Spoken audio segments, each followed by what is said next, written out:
Donnie Pangilinan at Bel Mariano pareho ng hinihiling at gustong gawin.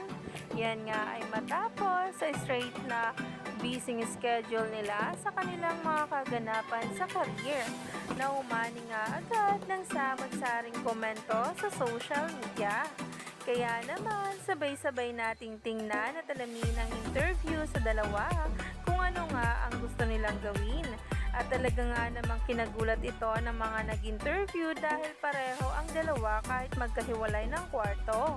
Umani nga agad ito ng samot-saring komento sa social media. At talaga nga namang himlay malala matapos nilang mapanood nga ang mga videos. Naman, siguro sleep lang. I feel like I need to at least have an 8-hour sleep. That's it. What else do I do? I just took a nap, but feeling ko kulang pa eh. Parang gusto ko mag-nap.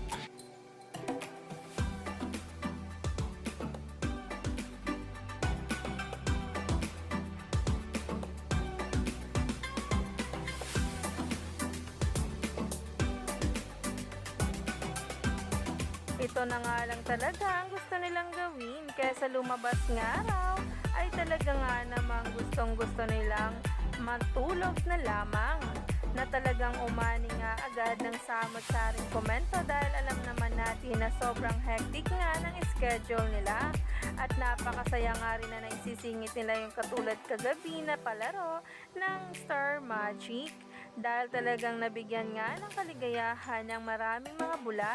Kaya naman, stay tuned lang tayo for more updates tungkol mismo kina Donnie Pangilinan at Bel Mariano.